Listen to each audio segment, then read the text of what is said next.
Welcome to Umbrella ND's groundbreaking Health Equity Panel Series for neurodivergent adults. We're bringing together diverse voices to tackle the most pressing health equity issues facing neurodivergent communities today. At Umbrella ND, we believe that true wellness goes far beyond doctor visits and prescriptions.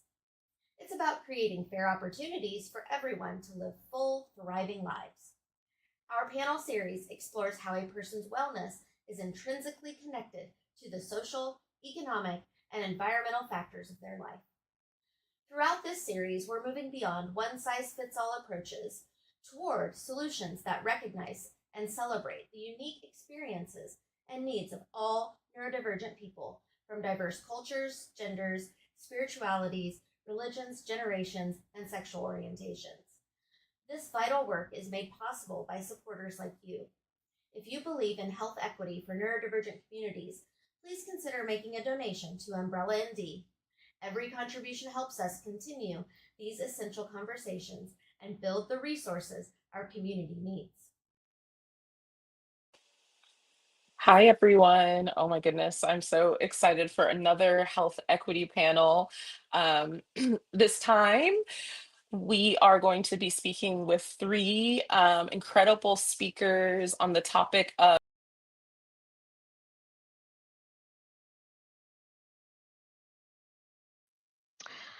Hi, everybody. I'm AJ. I'm just going to jump in there. It looks like LaToya had a quick little problem. She's coming right back in, so don't worry about it. Hi, LaToya. Whoa! Yeah, internet issues today. Sorry about that. I don't know how that happened, but it's awesome to be here and thank you for your patience. We always have technical issues when it comes to lives, but I am excited to start this panel. So we have three awesome speakers today for the Neurodivergent Women's Health Equity Transforming Lives Through Holistic Care Awareness panel. And it's going to be amazing. So I can't wait to get started introducing our panelists. My name is Dr. LaToya Hinton, and I am the coordinator of the Umbrella ND Brainbow Media health equity panels. So I'm excited to be a moderator today. And just for the folks in the audience who may just be listening today, I just wanted to give a quick description of myself as well as I introduce myself before the speakers. So today I have short curly hair. I am wearing light brown kind of transparent glasses. I'm wearing like a super cool pride pin that looks like lips with some rainbow dripping down, super cool. And I am wearing a black hoodie and kind of a top colored dress. And my background's like a little bit blurred out, but I'm in my office and I'm super excited to get started with you all today.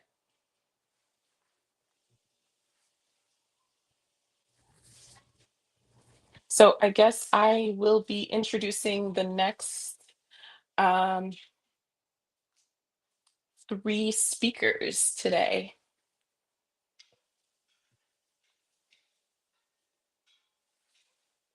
And the first speaker that we have today is Kate Paullin from Follow the Dopamine. And she's going to go ahead and introduce herself really quickly, and then I will move on to the next speaker. Go ahead, Kate. Tell us a little bit about yourself. Hi, everybody. I am very excited to be here. To set the scene for anybody listening, I am a Caucasian 41-year-old woman with long brown hair and brown eyes, and I'm wearing a solid teal shirt. Behind me is a wall filled with, it's 3 shelves filled with memorabilia and decor that honestly is mostly cat themed. And I am a holistic depth coach, a reflective writer, and just a very curious person who helps a lot of other deep thinkers build a stronger relationship with themselves so that they can create an authentic and sustainable life. I like to think that my work sits at the intersection of psychology, spirituality, and our relationship with ourselves, helping people understand how their mind, body, and spirit all of these interact together and create the realities that we have now. Awesome, Kate. Thank you so much for joining us today. I'm super excited for you to be here and share with us. Our next speaker is Dr. Geillan Aly. Go ahead, Geillan, and tell us a little bit about yourself. Hi, everybody. It's great to be here. I'm Dr. Geillan Aly, the founder of Compassionate Math. My pronouns are she, her. To describe myself, I am a 48-year-old woman. I have curly hair that ends a little bit above my shoulder line.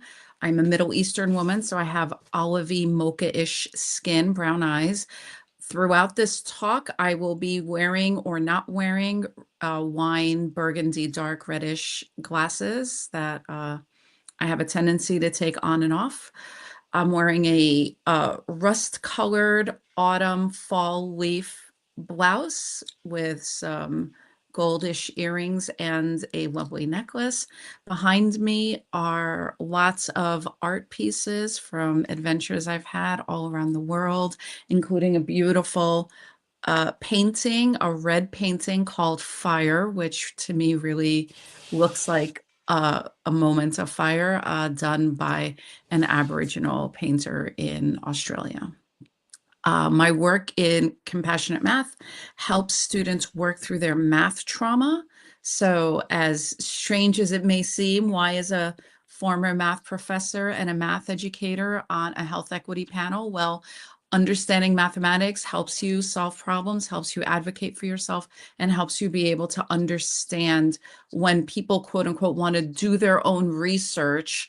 That gets really, really dangerous if you don't quite understand how to read the research and how to be able to process it appropriately. By knowing and being comfortable with mathematics, you could assess your risk factors. You could be a better advocate for yourself and for your family. Professionally, I have worked with individuals on the autistic spectrum, individuals who are ADHD. Some people have dyscalculia, which I'll happily talk about throughout the panel. And so I'm very familiar with supporting people on all sorts of spectrums, particularly because a lot of people suffer from math trauma because they didn't fit in the boxes of the way math was taught traditionally, and it ends up hindering their experiences. Awesome, Geillan. So happy that you're here today with us. Thank you. Can't wait to learn so much from you on this panel. Thank you so much for being here. Thanks. And last but not least, we have Dr. Michelle Cromwell, who is founder of Sous de Soul. Go ahead and introduce yourself, Michelle. Tell us a little bit more about what you do, and excited to get to know more about you. Hey everyone, I'm so excited to be here. So I'm Dr. Michelle Cromwell, affectionately called Dr. Michelle. And I first want to describe myself. I'm a Black, dark-skinned woman in my second Saturn return, so you do the math, with long, dark brown sister locks that are tied into little twisties. I'm wearing a white cat-eyed glasses. I'm also wearing an orange shirt and a large cowrie shell necklace around my neck and 2 large cowrie shell earrings. And those sort of like represent my West African heritage. Behind me is a neutral wall with bookshelves. And on one of the shelves is my logo, which says Sœur de Soul, and that means Sister of the Soul, which is who I am. So at my core, I'm an educator. I spent about 18 years in higher ed, 11 as a professor, 7 as a C-suite executive. And though my role has changed, I want to say that I'm now a servant teacher, and I work specifically with women at various stages of their lives. And right now, I'm focusing on the midlife. And when I say midlife, sometimes people miscalculate what that means. Midlife actually begins at 34 years. So I'm working with women from 34 years through the 60s plus. And I work as a holistic well-being strategist and menopause coaching specialist. And I want to say that I use an eclectic blend, an array of holistic practices, including yoga, hypnotherapy, planetary herbalism, menopause coaching, traditional Chinese medicine, the Enneagram, and African ancestry to really help women get a full, whole person approach to their health. The last thing I want to say is that I am really at the point where I live at the intersection of science and spirit, and truly encourage women to use culturally rooted herbs and different types of support to help them find their true full well-being. Excited to be here. Awesome. Thank you so much for joining us, Dr. Michelle. So I guess we can go ahead and get started on to the first question. I just wanted to let the audience know actually today that this panel is approximately 90 minutes. We are going to have a break about 45 minutes into our chat today. So we are going to take our time and just enjoy ourselves answering these questions. And so I'm going to start with Kate first, and then go to Dr. Geillan Aly, and then go to Dr. Michelle. So this first question is, what does holistic women's health mean for you personally, Kate? Well, for me, a large part of it is I am a late diagnosed autistic and ADHD person. It was something like for the first 38 years of my life, I thought that I was too much. There was stuff in me that was broken, that there were all of these things that I needed to fix. And as I started to really delve more into what was actually going on in my life, and quite frankly, got to speak with other people who were also late diagnosed, especially women, I started to find out more about myself. And I started to take on there's not something wrong with me. I operate differently kind of way. And from there, it became more of I'm going to focus on my strengths. So yes, like any other human being, I have both strengths and weaknesses. And to me, holistic health means looking at our strengths, not just at our deficits. And I think so much about autism and ADHD and a lot of neurodivergence in general is about what's wrong and how we need to change in order to be more like other people. And for me, it's more about taking a holistic approach. It's understanding that we are all going to act and react differently at various points in our life, just depending on a whole range of things. Like, one day I might encounter a situation that I have no problem with, that I shrug it off. And another day I encounter the same situation and maybe my reserves are lower and I react differently. And it's not necessarily that one is right or wrong. To me, I view it as more as what is authentic, what is actually what's coming up with me, not what judgments or stories do I want to apply onto it, or what judgments and stories do other people apply onto what is happening. And so I think myself in general, and especially a lot of the other people that I've worked with, I do tend to work with neurodivergent clients, deep thinkers in general, is that a lot of times we intellectualize our emotions. Emotions become something that we want to solve because at some point in our past, that's what kept us safe. That is what said, okay, if I can solve this emotion, I don't need to feel shame. I don't need to feel guilt. I don't need to dislike myself because someone else said that I was too much or something along those lines.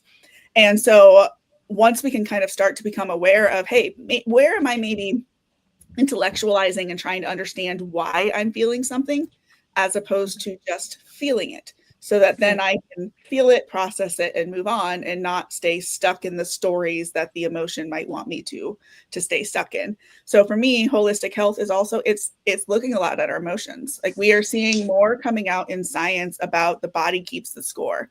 We are seeing more coming out that when people have all of the suppression of their emotional experiences, when they're telling themselves that they're wrong, that they shouldn't be feeling the way that they're feeling, when you need to keep quiet in order to keep the peace, that energy goes somewhere and it often internalizes and becomes disease, right? It becomes like apparent in our body because we are having this emotional kind of response that we are ignoring or trying to suppress or wish weren't there or whatever vernacular you want to throw in there.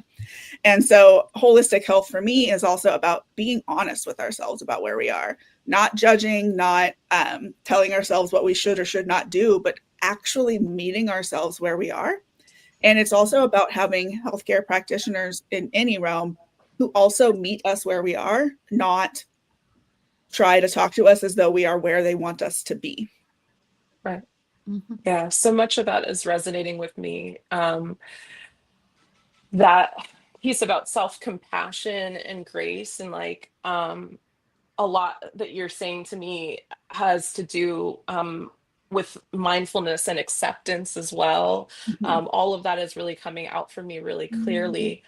I wanted to see what Dr. Geillan Aly had to say specifically. Like, are you, you know, vibing with this sentiment of women's holistic health, or do you feel a little bit differently in your own personal experience, Dr. No, Geillan? no, no, no, no, no, no, no, no. Totally vibing. Totally vibing. Yeah. So I got pregnant at 42 by choice, both the delay and the start time. And when I got pregnant, I was with a traditional like OBGYN practice. They were really awesome. They were great. They were very like female centered, etc. And I was really comfortable with them. And then I went to, but at 42, there are risks about being old and pregnant, or older and pregnant, or whatever and pregnant. And I had to do a lot of exams and a lot of extra exams, which was a burden on my insurance and my time and my husband and etc. Right. So there was one exam. I think it was like a sonogram or something. I don't remember. It was like, but it wasn't like invasive or anything. And so I'm there, and it was with a doctor at the hospital that I was planning to give birth in. Previously, when I talked about a birth plan or a medical plan, they were like, "Yeah, this is great, and we're totally going to support you, and we really like this." You realize that once you're in our care, that you really don't have any choice or rights or thoughts about what you should do, because we get to decide everything that happens, Wow. because you are because you're like in an emergency situation. I don't know what the legal casing is, right? You're not, do you know what I'm saying, right? Okay. So I am in their care.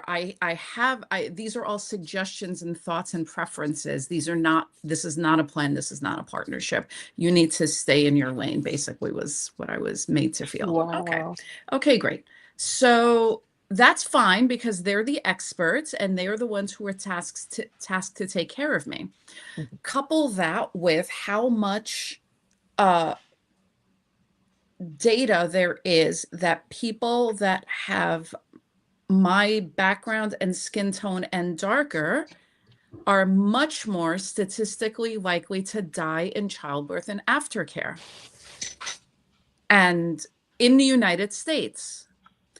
And this is not necessarily a poverty factor, because this is the case for upper middle class women and upper class women and people with insurance and people who live in cities and people. So whatever you might want to discount, the data still showed that I am more likely statistically to die in childbirth than a white woman giving birth. Okay, great. So take all of that together, and I'm on the table, and the doctor keeps saying, "Oh, because of your advanced maternal health, we're doing that. Because of your advanced maternal health, I'm going to investigate now, I don't care what he's doing, right? I'm the patient just there to hear him and to do what I need to do to make sure that my child is safe. Because of your advanced maternal care, I'm reading this chart to ensure, and I said, stop. I understand how old I am. I have never been made to feel old until I've gotten pregnant. If you need to throw the caveat in every single time with every single thought that you need to have, and with every sentence you need to start with me, I don't want to hear because of your advanced maternal care. I want you to say, because you're old. Just say, because you're old. Because you're old, we need to do this. Because you're old, we need to do that. And he said, no, ma'am, I don't mean to offend you. I was like, you are not offending me, but let's just call a spade a spade. if you like, I have never been made to feel old until now. I am happy to say that that evening I was up very, very late because I couldn't sleep because I was pregnant. And the next day I made an appointment with a midwife, and I went and I met her. And I am so, so lucky that I went to a beautiful birth center in the first hospital that I believe brought Lamaze breathing to the United States, and so has a long history of supporting and nurturing women. And my midwife walked in after I went through a night of labor carrying her cup of coffee and just sat in the corner and let my body do what it needed to do and didn't interfere. And my son was born. It was very beautiful. It was actually not like, I am so blessed to say I was 40, what, 2, I said, right? 43? Yep. Yes. I pushed for 20 minutes. There were no complications. Everything was wonderful. I am so blessed that my body was able to take care of it. But I think it was because I had the care that I needed, and that I shudder to think what could have happened if I'd stayed with that first practice and that traditional practice in that traditional hospital. Yeah, it resonates so much, Geillan, because of the fact that I'm just like connecting the dots to what Kate had just mentioned about how our feelings and our emotions manifest in our body, and just to show the world of difference of being in a safe psychological space with that midwife allowed you to be relaxed, and then your baby was able to relax, right? Yeah. And you know, and everything kind of came together. And so I think that's a beautiful example of holistic health from your personal experience. Thank you so much for sharing with us. So I wanted to definitely get to Dr. Michelle Cromwell. Let us hear your perspective on women's holistic health from your personal experience. Yeah, I love what Kate and Geillan both shared. And as Kate was speaking and she talked about energy, you know, I always lean into that idea of energy, because sometimes we dismiss that we're made up of energy. We're energetic bodies. So first of all, I want to say that for me, holistic women's health means two things. So we talk about the woman, and I feel that there is some commonality about being a woman, right? So it gives us this pertinent body and all the commonalities that make sense for the woman's bodies, because there are things about the woman that is common, but specifically the mind, body, spirit. But I want to end with that spirit and that sacred center that we often ignore. And as we talk about personal, in my early 20s, I was a flight attendant, and I did the long European routes. And somehow I think there was a challenge with my melatonin levels because I wasn't sleeping. And at the time, I was dating a psychiatrist who is my son's dad. And he said to me, he gave me this book and he said, read this book. And I think this is going to help, because even when I took melatonin, it didn't help me. The book was about yoga. And I started practicing yoga. That was over 30 years ago. And that changed my life. But I think what it also did, because I was always a very cognitive person, all in the head, what it really helped to do was to align, you know, what was cognitive with something that was more rooted and grounded. And for me, that was the game changer. But the other thing I want to say about holistic women's health is that each woman has this unique, I want to say, a unique energetic fingerprint, which is at our core. And for each woman, it's really important for us to understand what that fingerprint is. And Kate, you talked about energy, and I love that you brought this into the conversation, because energy really is. So if we think about our emotions, Our emotions are energy in motion. And once you understand your energetic fingerprint, that is the beginning of beauty for you. And that's the holistic piece for me of holistic women's health. So, energetically, if we can understand what we bring and how we bring it, because that's your core, that makes a difference for you. So, in my practice, I'm trained in traditional Chinese medicine. I'm also trained in Ayurveda and African alchemy. And I use those theories, but also those philosophies to help me understand my energy. And I'll say something. Before I understood the energy that I brought to people who were understanding me and understanding what I brought to the world, I wasn't understanding it. But once I tapped into those philosophies, specifically the African alchemy, I understood this big energy of the wind that people were understanding because that is what I was bringing. So in traditional Chinese medicine, we talk about yin and yang, right? The cold and the hot. So understanding sort of like where you bring and where you what how you present really helps people to understand. But the other thing I want to say about the energies in holistic women's health is if we can understand what energies we bring, then there are ways that we can help to control our energetic makeup. So for me, I'm predominantly fire. That's Pitta in Ayurveda. And what I needed to understand was that energy is also big based on my African alchemy. So the fire that I was bringing was a damn inferno. And most of the times I'm thinking, I'm this sweet Catholic Buddhist that practices yoga. They experienced me that way. I was a ripping inferno, and that is what people were experiencing. So once I understood the energy that I was bringing and how my emotions, with that energy in motion, I was bringing that huge wind. Think about California and the wildfires. When that fire rages and then the wind comes with it, honey, you burn down the whole village. So what I learned was to balance that fire. I still have that fire, which is the warmth.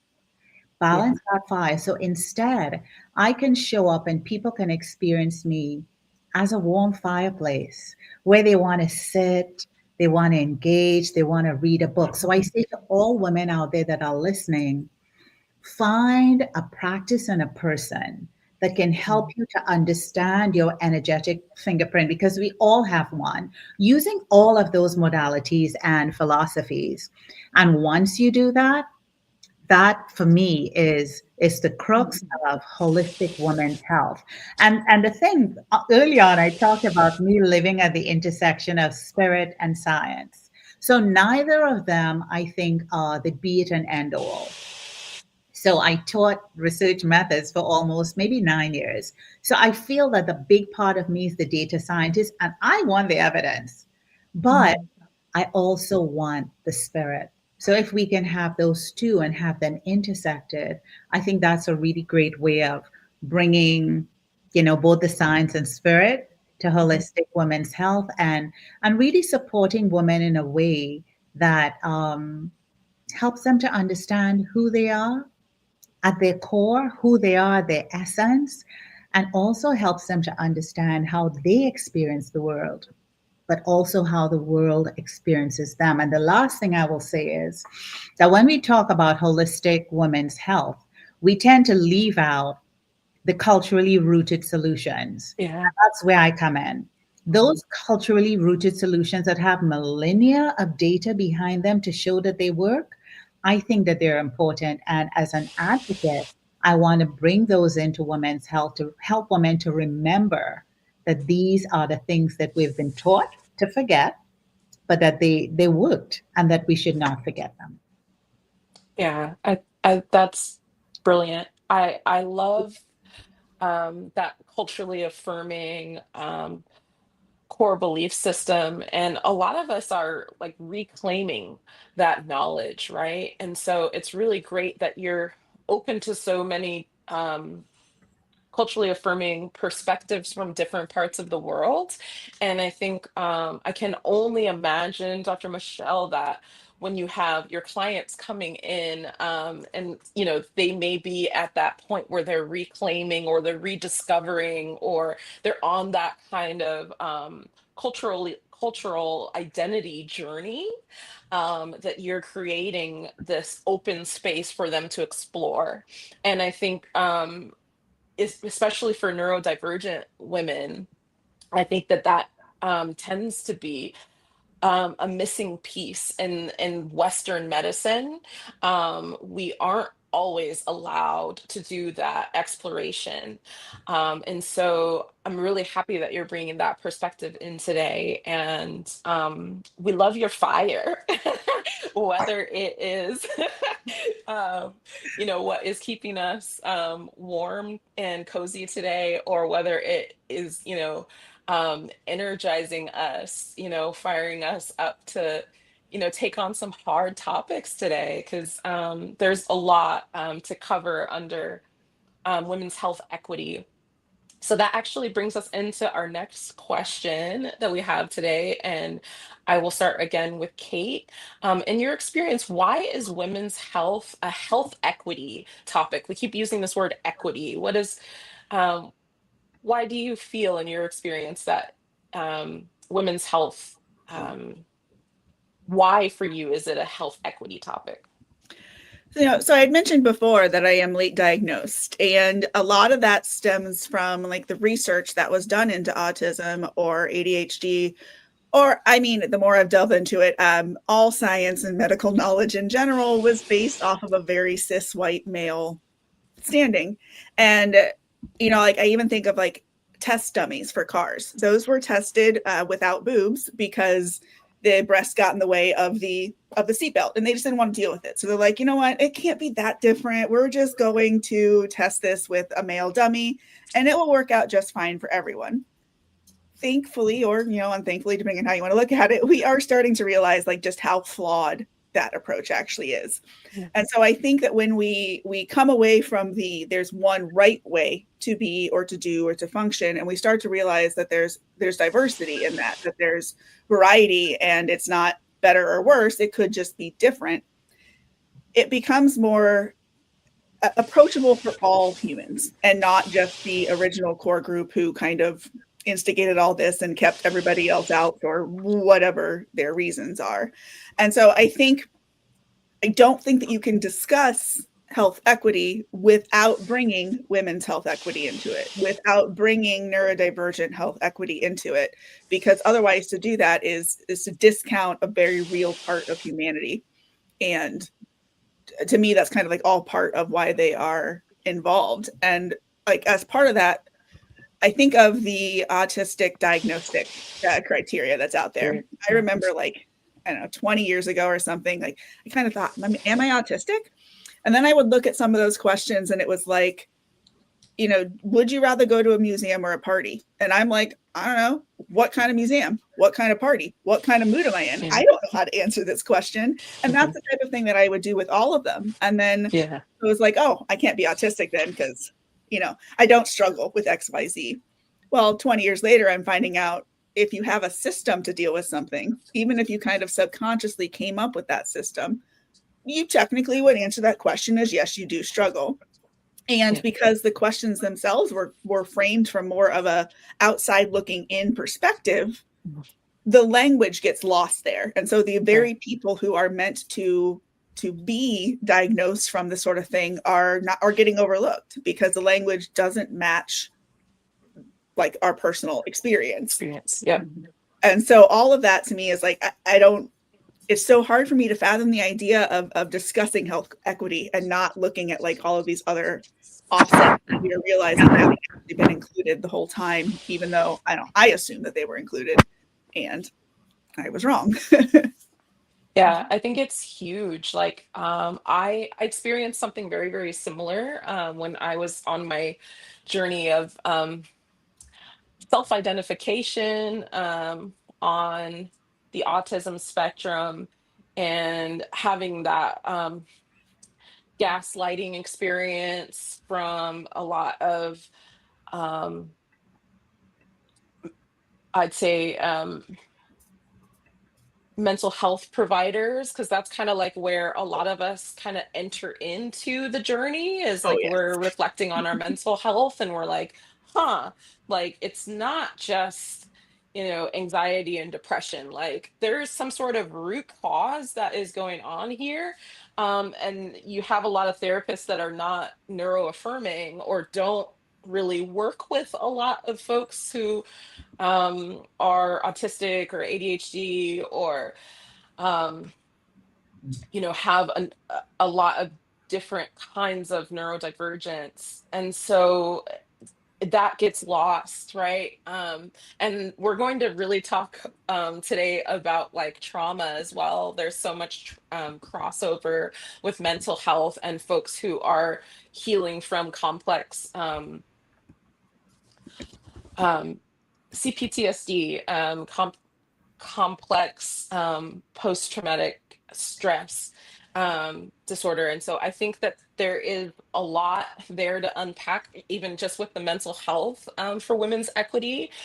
But a lot of us who are on the late diagnosed, late identified, late realized journey, it comes in through mental health. And so that's where we start to realize that there are self assessments out there and ways that we can still self advocate, even if we're being dismissed as women in the traditional medical model. And so there's a lot there, Kate, and I'm so glad that you brought that up when it comes to health equity, because a lot of us just with the diagnostic criteria have been left out. And, some of us are finding out, in our 30s and our 40s and our 50s, 60s, all the way up. And we have missed a lot of years where we could have taken advantage of tools that would allow us more accessibility to a variety of opportunities actually in our lives. And I can't wait to get to Geillan at this point, because she has a lot to say about this one when it comes to women's access to math, education, and what that does for problem solving, and what that does to help us nurture the next generations. There's just so much there. So, Yeah. Geillan, please take it away in your Well, experience. with my experience, I honestly I'm gonna give the same answer Kate gave. And Oh. I can push in that same, like, that was literally what I have.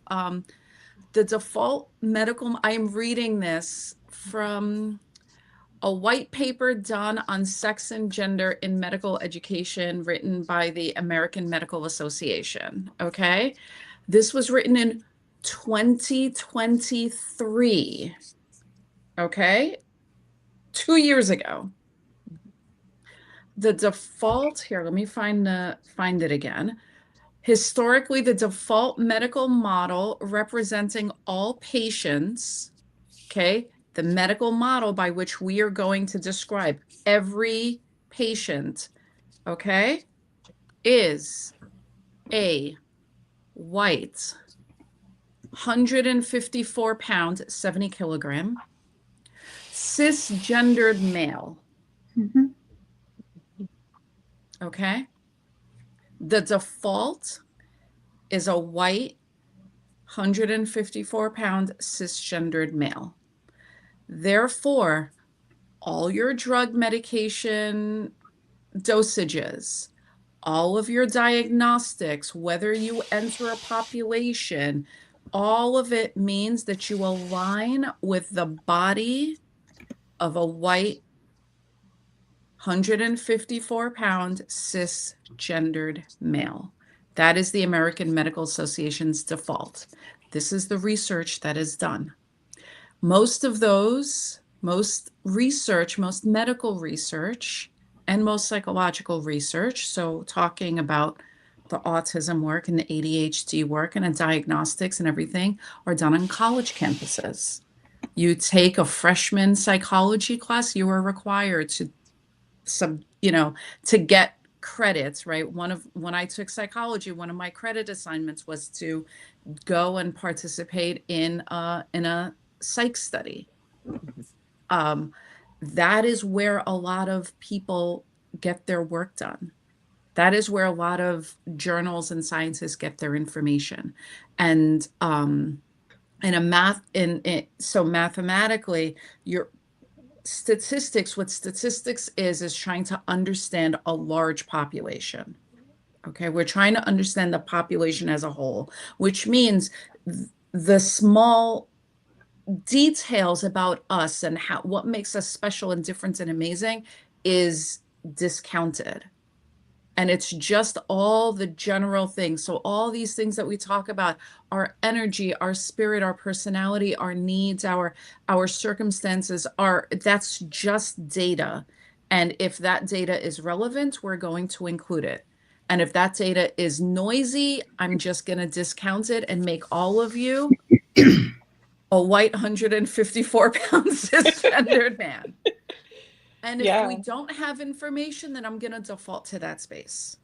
And again, this helps when you understand this information, it helps you to think about how you fit in these medical guidelines. This is why, and I didn't understand a lot of this until later in life. And this is why the default answer when you're pregnant is no. Whenever you ask about anything, because we didn't do the research to understand if this affects pregnant women. But the default research isn't to include pregnant women. Right.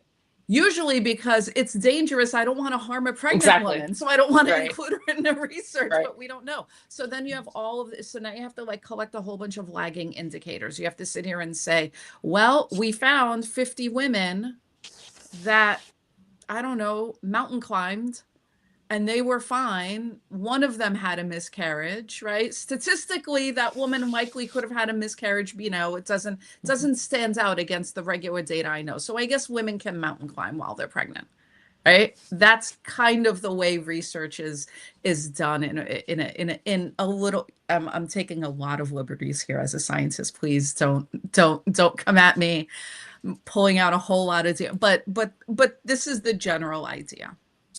And so we need to understand that that the details, the nuance, the color doesn't come out of big data and big research. On the other side of it, I'm not advocating that, you know, I am a special snowflake in the world and therefore, you know, medical science doesn't apply, right? The problem is that I'm not that special of a snowflake. There are plenty of other people that have my energy or my background or my body or my, like, you know, moderate level of obesity or whatever, right? My BMI, okay, and my genetic markers and indicators. There are enough of us. I'm not that special. I'm not a party of one, but we're not looking at these larger parties and we're not looking at these larger data, especially if you're in a society that is very heterogeneous like the United States, but you're only doing research within the United States and you're not looking outside, then you are really limited in the populations that you could look at. So you can't make a lot of assumptions out of data. So so there's a lot to being able to think about why women's health equity, why women's health is a health equity topic, and a lot of it really expands on this factor that we are not the default. We are automatically the special case, and our endocrine system, our bodies, right? Just the biology that we have makes us so radically different than men. And I'm not saying we need to replace the male model with the female model, because then we lose the endocrine system of men and their biology and their special plumbing and all the things that make men interesting and special and fascinating. And right now, and I'm just sitting in the binary. and I'm not sitting, right? And I'm not sitting here talking Non-binary. about, right? Yeah, Yeah. exactly. Right. We're just talking about the binary, and like Kate says, it gets messy if you have to think about boobs on a crash test dummy. Right. Right. But we need the messy because our world is messy. And Yeah. we have we just need to care enough to think about the messy. Yeah. And what's speaking to me too is just like access, right? Like Yeah. not having this knowledge that is grounded in research for years has set us back in terms of the access that we have to care. Yes. I don't want to go to Dr. Michelle just yet because I want us to be able to take a break. We're kind of at that time. We're about halfway through. So I'm going to circle back to you, Dr. Michelle, once we have a 5-minute break. Great. So I'm going to let AJ set up a little timer and let's go take a quick break. See you in 5.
Awesome.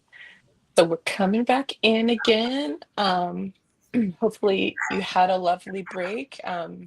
Always looking for time to recharge. We have such great ideas, so we want to be our best selves today. And also it's a Saturday, so we're also in chill mode, hopefully today. So Dr. Geillan was just talking to us about um, how um, the medical model really is based on um, a white male perspective, specifically heterosexual, cisgender, um, and I can't remember the exact number of weight, 154 or something like that, she 154. said. And then we were talking about just access as well, and how since that medical model for diagnostic criteria Mhm. has really for years and years and years has not had a feminine perspective. A lot of us who are trying to access care haven't had the resources that we need. And so I wanted to move on to Dr. Michelle Cromwell's perspective on this one, since you do a lot of alternative care outside of that traditional medical model. Um, can you talk a little bit about equity and access? Absolutely. So I first want to double click on what Kate and Geillan said, because as the fallen away data scientist, data is important. And I think, as they said, most of the research is done on the wrong population. Mhm. And it doesn't provide the data that informs what we need for women's health. But here's the other sticky thing. Even the research that is done on women doesn't use sometimes a valid sample. Let us talk about the Women's Health Initiative, which is the hot, sexy topic now. Since we have, the menopause bubble has burst. That Women's Health Initiative that was done, I think they ended recruitment at the end of the 1990s, and the study was done in the early 2000s. They used a sample that was not valid. They were talking about menopause, but they were looking at women that were on the far range of menopause, which was postmenopausal. So they looked at women that were in their 60s and their 70s. Now, even though I should say, as well as doing the complementary work, my work has to be informed by science. So one of the things that a lot of people don't understand is that the estrogen, so there are 3 types of estrogen. The estrogens are protective.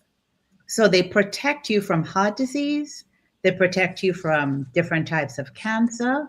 They protect you from inflammation. So once those estrogens start dropping, what they found in the study is that the combined use of estrogen and progesterone increased the risk of heart disease, cancers, and strokes. No wonder, because estrogen had left the building for those women. So when you find women in the study getting heart disease, different types of cancer, stroke is a form of heart disease, and other degenerative diseases, it was because of the drop in estrogen. And because that study wasn't valid, tears come to my eyes, and I'm not an emotional person. There's so many women today that are suffering because of the results of that study. So when we talk about health equity, people don't have access, and you talked about access, LaToya. People now don't have access to the doctor's opinions, which were shaped by the results of that study. So doctors don't trust HRT. Women, as a result, don't trust HRT because of the results. So here is this intervention that can help women, not just with their suffering, but that can protect them. That's women that want to use HRT. Because of the study, they now don't have access. And for us, that's a health equity issue. But here's the other thing. that I want to sort of like flag, that I truly believe is an issue of inequity. So I want to go as far as using the words misogyny, bigotry, and transphobia. I want to go there. Let's go there. I want to go there because there is data that talks about issues that are relevant to women. So when we look at organizations like RAIN, which is the National Sexual Abuse Hotline, there is data showing that 1 in 4 women have experienced some form of sexual abuse in their lifetime, either early, which will cause the adverse childhood experience, or later in life. There is the data, but yet we're not using that data to support the way that we think about women's health. Many people don't talk about the trauma that comes from those experiences. So in, trauma recovery, we talk about the big T and the little t. And all trauma is bad, right? Whether it's the big T or the little t. And we know that for women that are minoritized and marginalized, they experience the societal trauma, the historical trauma, and then they go into spaces and they experience that trauma every single day. We don't talk about how that impacts your hormones, how it impacts your neurotransmitters, and how it impacts the way that your brain operates. And we know that for neurodivergent women, myself, later, diagnosed as autistic and ADHD, that trauma makes you react in a certain way. So if you're constantly chased by a black bear, constantly, every 15 minutes, your sympathetic nervous system is always like this. So you can never rest and feel that you can be safe. So you always have the response of fighting, flighting, fainting, or freezing. Therein lies the problem. And again, because when we talk about health, we're not looking at those issues. We're not using that data. We're not bringing that perspective to how we support and heal women. That in itself is inequitable. And I feel that that's what we need to be talking about in health equity. So for me, my work, I always think about how do I look at people that are in the margins? And that might have come, so I have a background in social work. And I always think about how do I work and look at people that are in the margins? And when I work on people that are in the margins, everybody in the middle is going to do well. Right. But we have to look at the margins. And I feel that if we're not looking at trauma, one, that we're missing a big part of the boat and not providing the access that women need. So one of the things that I've started doing lately, any space that I'm in, I look out for, and this might be a bit of confirmation bias, right?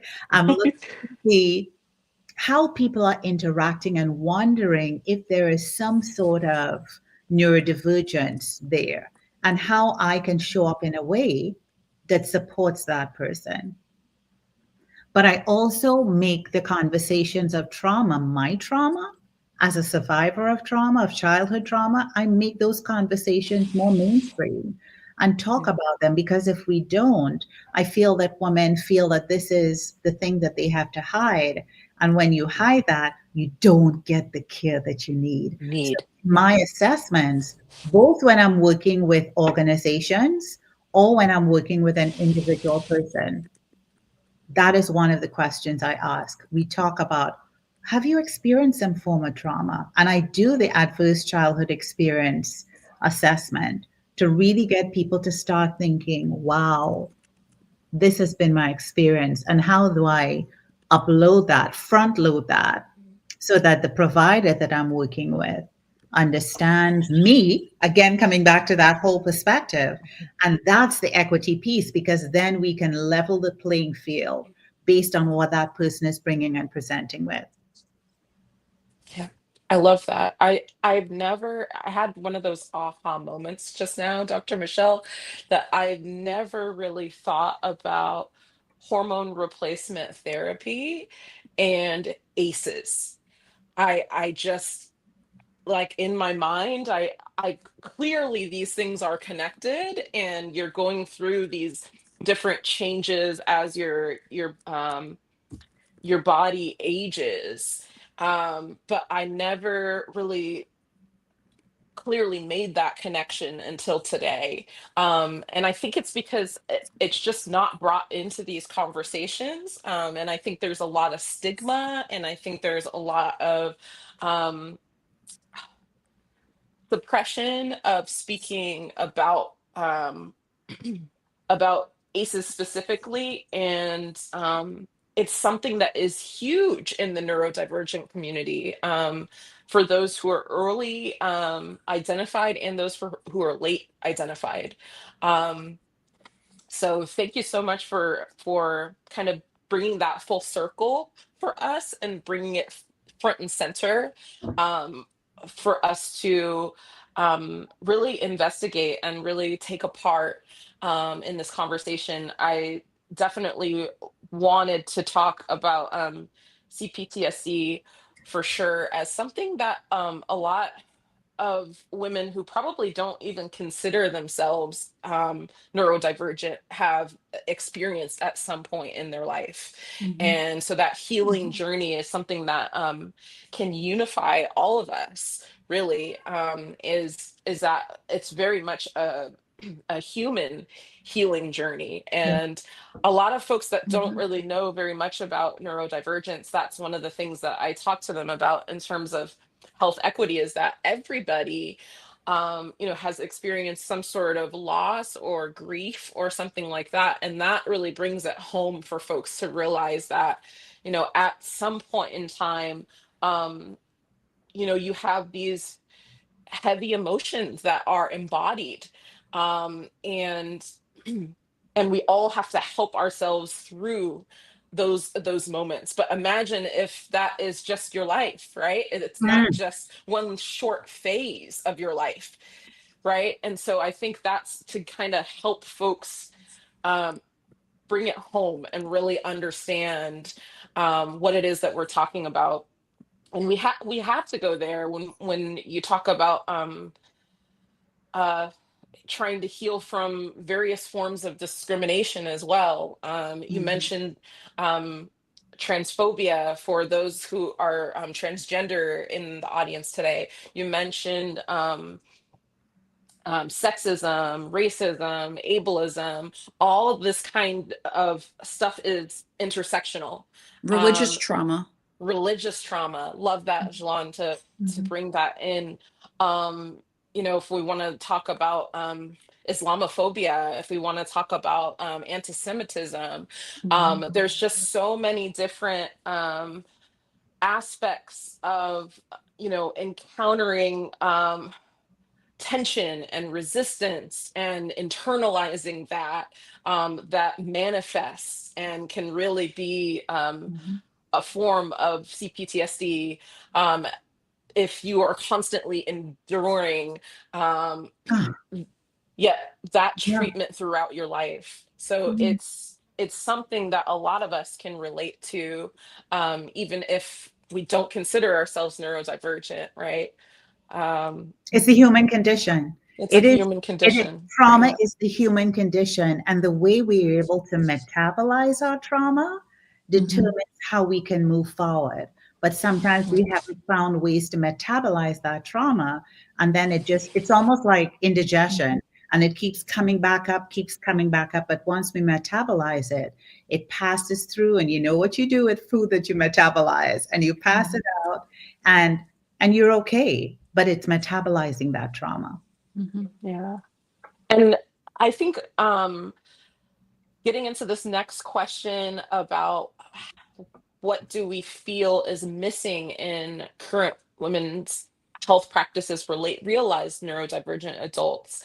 One of the things about that metabolizing is that there is light at the end of the tunnel. I meet a lot of late realized neurodivergent adults, and they definitely go through the stages of grief, because they have to let go of the self that they thought they were before they had this new information.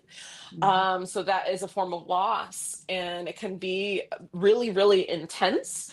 But I think one of the things that is missing is to let women know who are late realize that it gets better, that you can heal. Just like any form of grief or loss, you go through a plethora of emotions, but it does get better, and it tends to get better with community care. And so I want to rope back in and make sure that Kate gets to talk through this particular question. Um, and I know you have a lot to say about this with your coaching practice, Kate.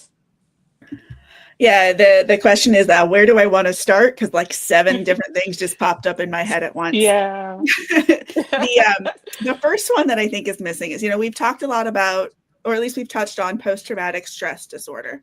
Yeah. Something that I feel like is missing a lot is post-traumatic growth. It's this idea in the psychology world that we can take these things that we've experienced and these things that we have gone through and use them to create the change that we want to see. Yeah. And to me, that's a more empowering way to look at traumatic things that I go through. Like, one of the things that I personally practice is, what gifts can I find in what I've gone through? And I'm not going to say that that's easy. I'm not going to say that that's something that I can do right off the bat. And the more that I practice that, the easier it has become for me to look at what I've gone through and be able to see what gifts were there that, I probably wouldn't be a mindset coach, a holistic depth coach. I probably wouldn't be on the verge of going to school to become an actual registered psychologist if I hadn't had the life that I lived up until this point. If I hadn't had the late diagnosis, or the late realized, actually, I like that phrasing a lot better. And if I hadn't had the late realized, like, part of me, I don't know that I would be here today. And I know that when I first realized that I am autistic and ADHD, I did have a lot of that grief. I did have a lot of, for lack of better terminology, I'm going to phrase it as, I felt extra autistic for a little while, extra ADHD. And the more people that I've talked to, the more clients that I have who are late diagnosed, that is incredibly common. It's like, the way that it kind of gets described in psychology is there's this idea of a liminal space where we have kind of this identity or this idea of where we were. And now we're not quite yet to the new one, but it's making us question everything else from the past. And so we're kind of in this state of limbo. And that can manifest as grief. That can manifest in a whole bunch of variety of different ways. And the kind of like basis around it is being able to look at the way things actually are and realize, what stories are you telling yourself around what it all means. Yeah. Like, one of the things that I have realized in my life, being late realized with it, is like, at first I had the, what could have been different had I known that I was autistic growing up? What about my journey could have been different? And quite frankly, I mean, a lot could have been different. And there are probably a lot of things that I can do now that I wouldn't be able to do had I been told my entire life that I couldn't do it because I was autistic, because I was ADHD, like, whatever your reasons are.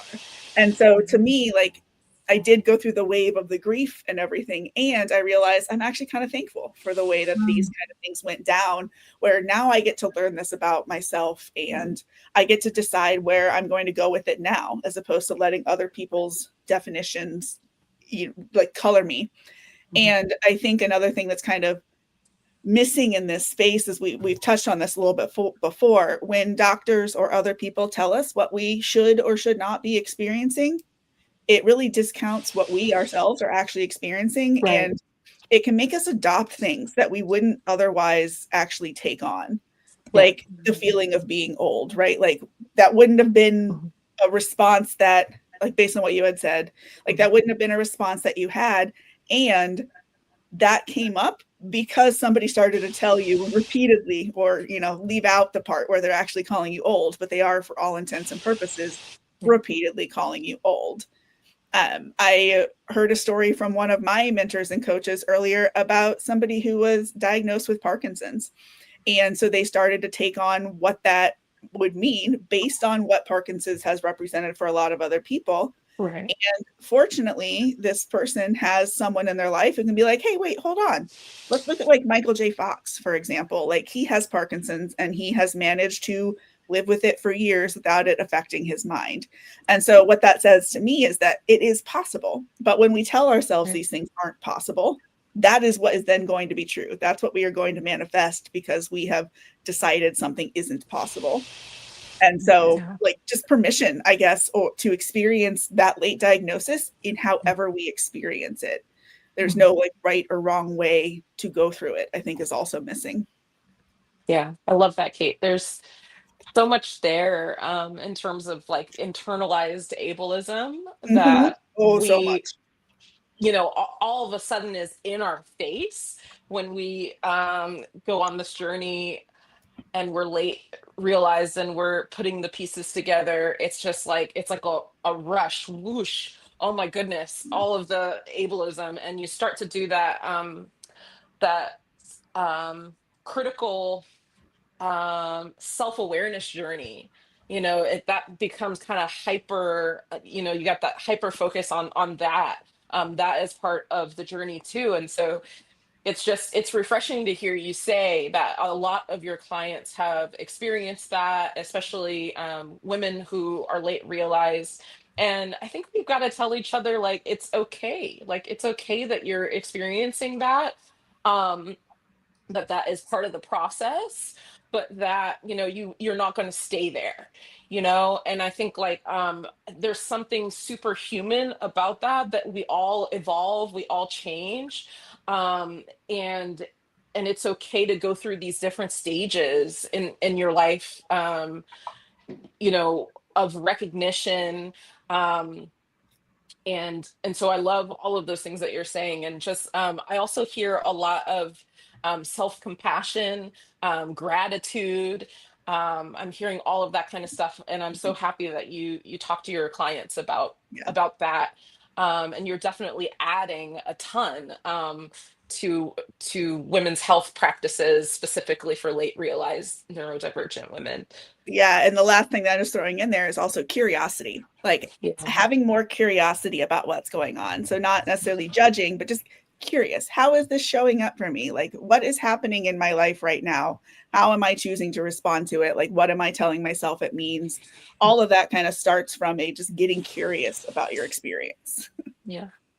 Yeah, I love that. And the just self acknowledgement of your own personal strengths, and then like leaning into those. I think those are all really great things that you're definitely adding. So thank you so much, Kate, for all of your wisdom and insight there.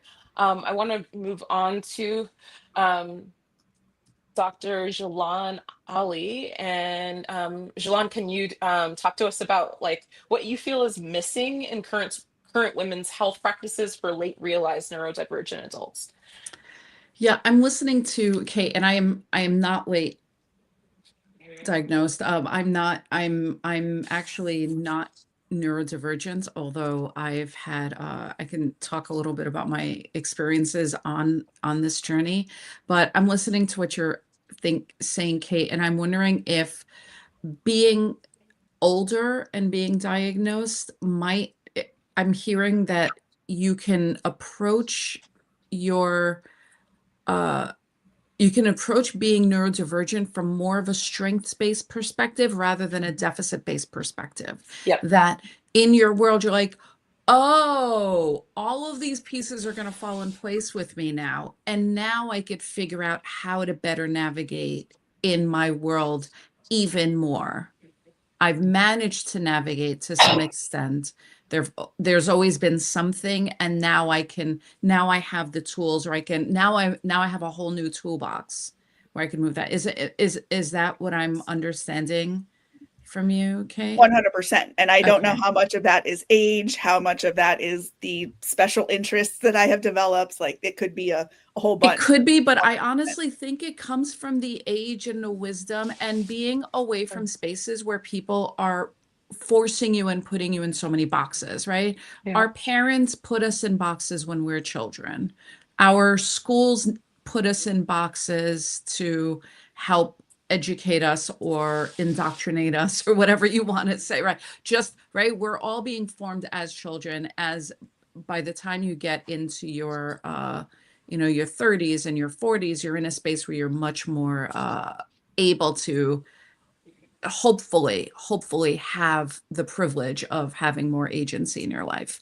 I will say that in learning about autism and late age diagnoses, I went to my therapist and I asked her on more than one occasion, and I said, I really think I may be on the spectrum. Maybe I wasn't diagnosed appropriately. And my therapist is wonderful and neuroaffirming and works with autistic patients and works with ADHD patients, etc. And her response to me was, no, you are not neurodivergent. You are not autistic and you are not on the spectrum. The reason that you feel that you don't quite fit in this world and that you need special tools to move over, et cetera, is basically because of all the work that you've done to heal so many of your traumas.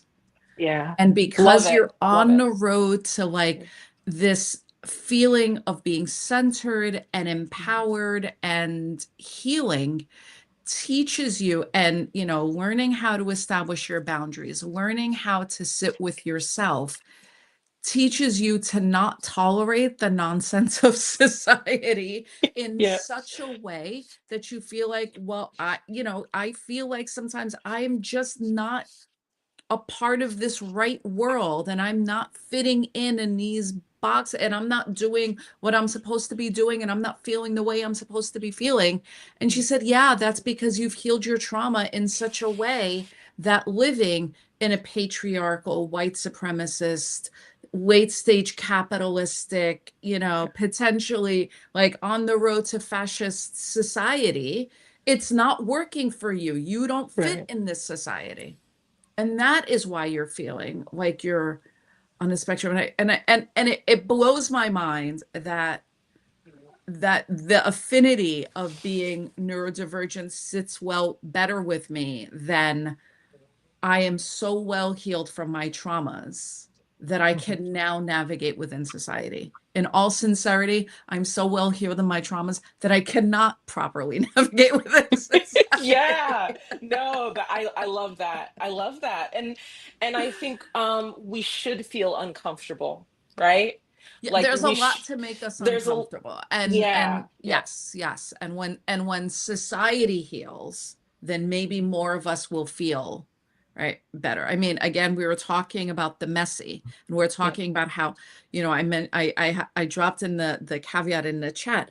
Science, in order to understand, the scientific method requires that you keep all factors the same, as many factors as possible as the same, and then you tweak one thing or you study one thing and see how it changes. That's the way that we look at to ask and answer questions. That is fine. I have no problem with the scientific method. The challenge is that our world is super messy, and so it makes it very hard, and and it's easy to quote discount this group or this population or this biology or this gender identification, etc., because it's hard and it's messy. And this affects us more and more. So one thing that's really fascinating that I haven't had much of a chance to talk about the actual work that I do is how being neurodivergent, potentially having ADHD means you may have been more likely to have dyscalculia as well, whichever way you want to pronounce it. So having challenges with numbers, the symbolic representation of numbers, not necessarily the shapes or the geometry or the manipulatives, but the way math was done, school math. You may have experienced math trauma. You may have had adverse experiences in your past that makes you unable to or unwilling to engage in mathematics in the present. So, and the fact, again, this is a space, even in math education, we do not study dyscalculia. I did not study it at all in graduate school. I have not worked with anybody at all that has helped and researches and understands it. I think I may know 2 people in the whole field of math education, and their names are not even at the top of mind when it comes to areas. Again, another space that is woefully under-researched, understood, under-recognized. And so, but I do have tools in my tool belt. So, and I'm developing that network because that network needs to be developed. So if you have had difficulty with math, if you are worried about applying for that promotion because you're going to have to do budgets and do proposals, etc., let's talk. Let's do some work and get you some help. Yeah, Because I we're love. all, sorry. I just have to say this, right? Human beings are mathematical beings. You are a Yeah. mathematical person. You can do this. I wanted to say that I love your perspective, Geillan, because of this idea of being trauma informed when it comes to even just like the education space, right? I mean, we could go into so many different rabbit holes. We don't have enough time today to really delve into that. But just to have an educator say, I'm trauma informed, and that's based on my own life experience, but also with the women that I've worked with as,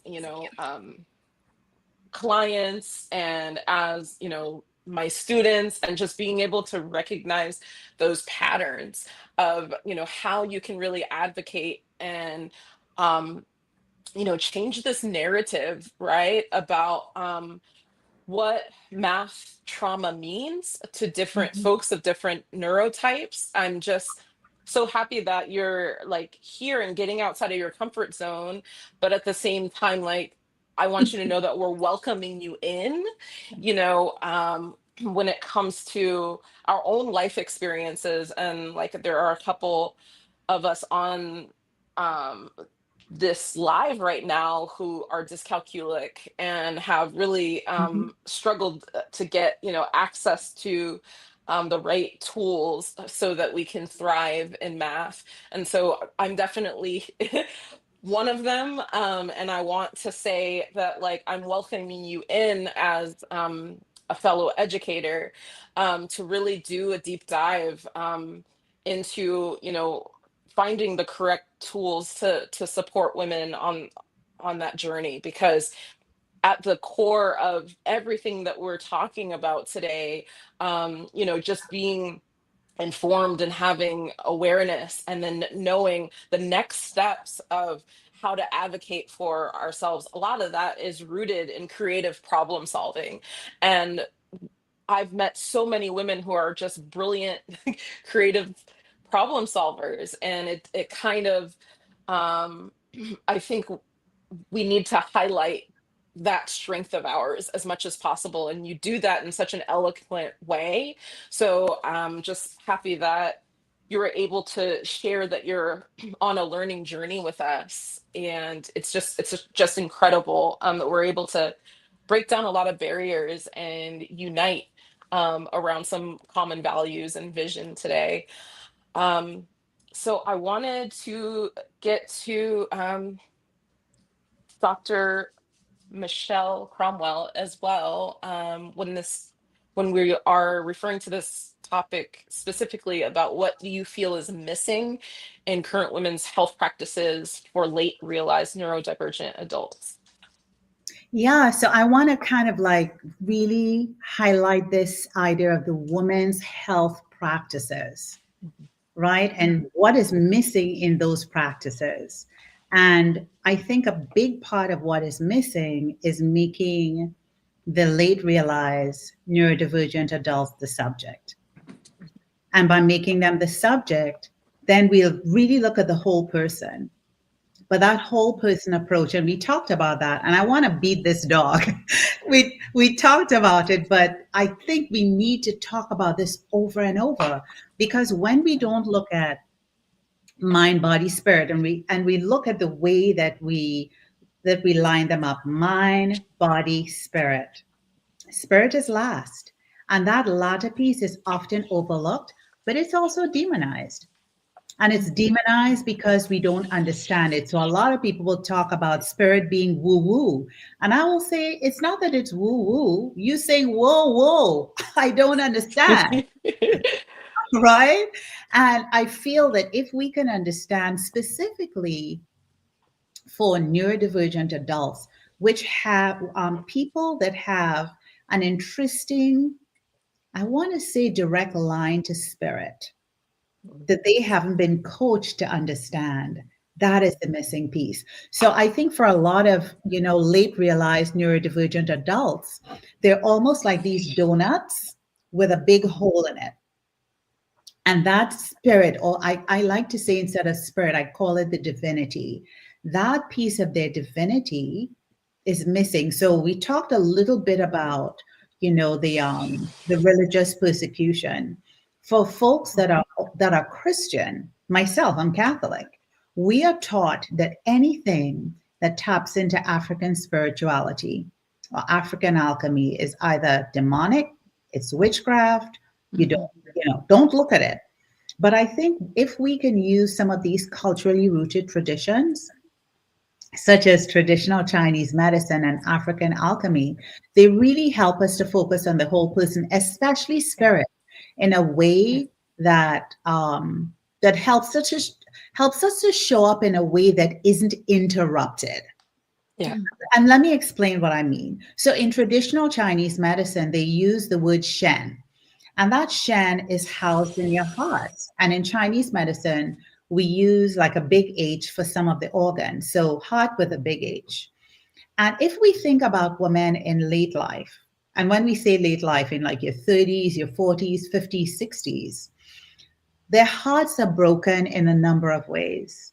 Their hearts are broken when they go into organizations that don't support them, that don't see them, that don't include them. And what happens with your shen is when your heart is broken and it's open, that shen leaks out. Your shen is like your essence or your spirit. It leaks out and it gets into the what we call the upper area. So like your lungs or the upper burner. One of the things I look out for is listening to how women have a lot of phlegm, especially in their lungs. That comes from the broken heart. So if that is missing and we're not looking out for that, therefore we're not intervening. And if we even think about, women in their later lives, the broken hearts from some of the personal issues that they experience. You hear some people would say that they feel like they lost their mojo. Yeah. And they've lost their charisma. I'm not my old self. And that usually happens during menopause, right? Mm-hmm. My old self. So I feel that if these women's health practices can really focus on the whole person and specifically look at spirit, we will help women to understand what they're feeling, what they're experiencing in a way that doesn't make them feel that they are cuckoo bananas, that they've lost it, but that there is something there. And in the African alchemy, for me, that was one of the best things I could have studied and experienced. It talks about the Ori, and that Ori really is your higher consciousness. Mhm. It's almost like this beam of light. When you look at miners, they have this headlight, and your Ori is the headlight for how you see the world and how you navigate the world. So it depends on your decision making, your problem solving, your anger, your charisma, your joy. So understanding those things as a woman's health practice will help us to understand the whole woman. So very often, practitioners will see one thing, but they're missing the big piece. And I feel, for me, in my opinion, and in some of the work that I do, I can look at people, and I know we're not supposed to do that, but I'm trying to figure out who is showing up. Who am I seeing in terms of an Ori, right? Which is Yorisha. Who is really showing up here? And that person, and wishing that that person can be open enough to explore it. So I will pick up what you dropped off, Geillan, to say that if there are people that are listening to this And you can be in any part of your life, be it personal or professional, that really wants to experience and explore that missing piece, which is spirit. But it's also tied into every part of the work that you do. Reach out to me, because that African alchemy, and the last thing I will say about this, that African alchemy helped me to understand how I was showing up. I'll give a quick story. I remember, I think I was at the time I was a vice president at a small Catholic institution in Massachusetts. And I met a woman that eventually became a rock star in our admissions department. And I was speaking to her about a month ago. And she said, when I first met you, I was petrified. And I'm like, me? Why? And she said, when I saw you coming towards me, your coat was taken up in the wind. And I just saw this huge person walking towards me, and I was so afraid. Now, if she had said that to me 4 years ago, I would not have had a clue about what she was speaking about. But now I understood that what she saw was that headlight. What she saw was my aura, which is how I walk through the world. Then I didn't understand it. Remember, I talked about the fire and the wind. Now I understand. And now I can not taper down, but I can let that person, my higher consciousness, show up in a way that I don't scorch, burn down the village, but also support women. So it's something that is missing. And I feel that if we can bring this in to our daily lives without demonizing it, without ignoring it, without overlooking it, we will have a better understanding of ourselves, and we'll have a better understanding of the people that we work with or that we love and care for. Yeah, I love that, Dr. Michelle. I actually was reading, this is the last thing I know we need to wrap things up. um, I follow Kate's Follow the Dopamine newsletter. And I was just reading this morning, Kate, maybe you can elaborate on this. And this maybe is a manifestation that the women who have tuned in today can take with them. I love to kind of let us wrap up, but take something away, something tangible from this conversation. And Kate had said in her newsletter, I am grandiose. And she had a beautiful poem that walked through that that sensation, that feeling, that embodiment. And I just felt like, wow, this is so powerful as I was reading it. Kate, you want to talk a little bit more about that? But I think this is like such an awesome thing to be able to take away from this talk today. Yeah, actually, I did think of that a little bit earlier when I don't remember if it was a comment or part of the conversation. Somebody was talking about being too much and not enough and that kind of thing. And so I had done this exercise as part of a class that I'm taking, where we are given a prompt and you set a timer for 4 to 5 minutes and you write the entire time. The whole point is to keep your pen going to the paper. You're not thinking about what you're writing. You're not editing as you go. Like, you're just letting it get out.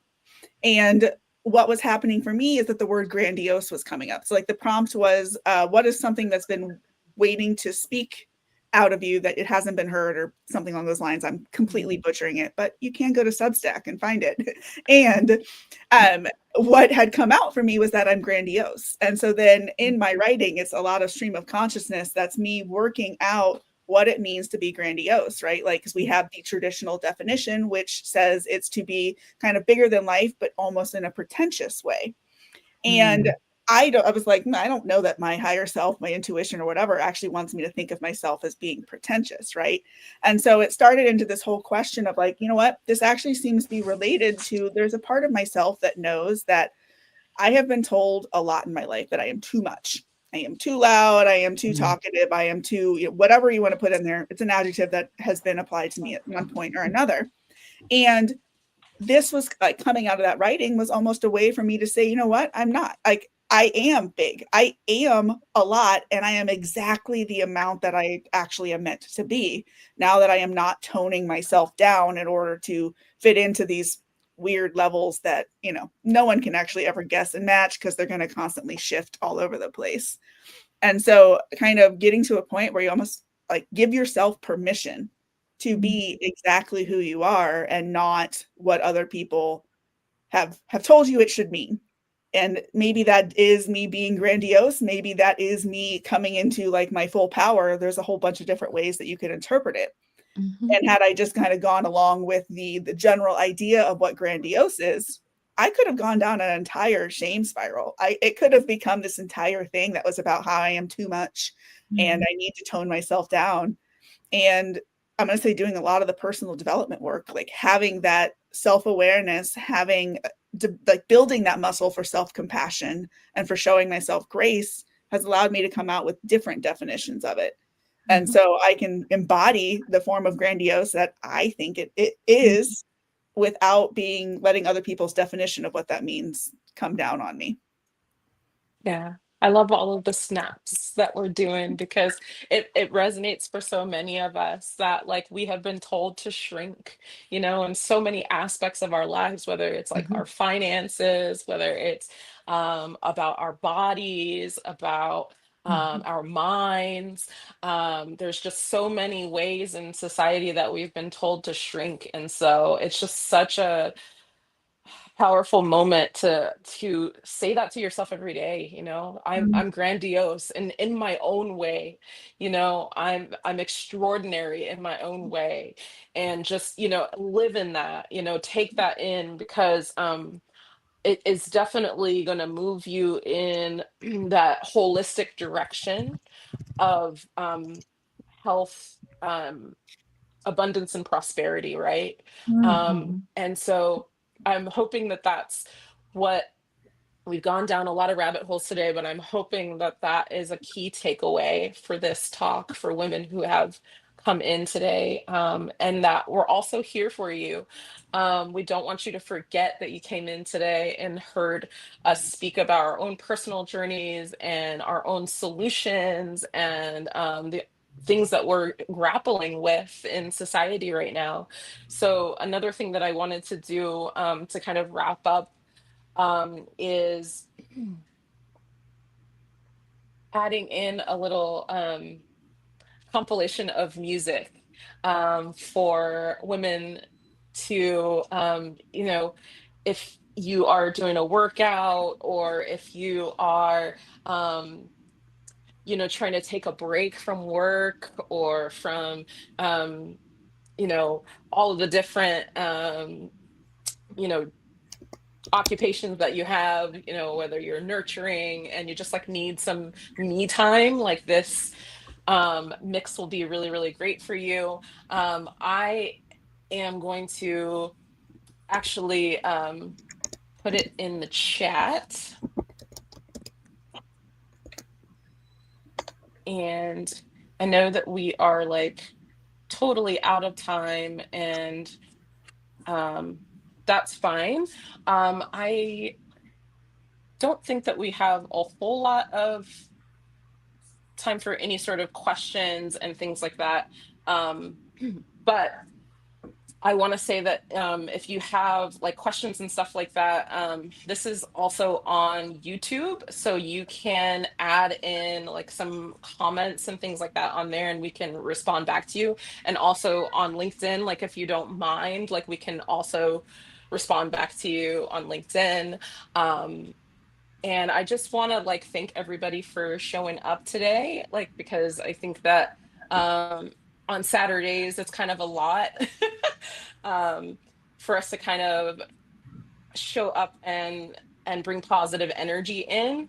But we really appreciate everybody in the audience today, and we really appreciate your thoughts and opinions. So I'm just gonna put that in the chat on LinkedIn. So check out this music mix. So as a takeaway today for our appreciation. And please stay in touch with us. We have the Umbrella Opens Doors website that is available. We have another panel that is coming up actually in November, and that's the end of this current round of health equity panels is actually on men's health and holistic awareness. So we actually are going to do a deep dive next month into neurodivergent men's health. And so that's it. I just wanted to thank everyone for coming, and we're just going to kind of close out at this point and let everybody enjoy their Saturday and enjoy that music mix. And remember, any neurodivergent women who have come in today, or those who are their allies, I want to leave that you are grandiose as a manifestation today.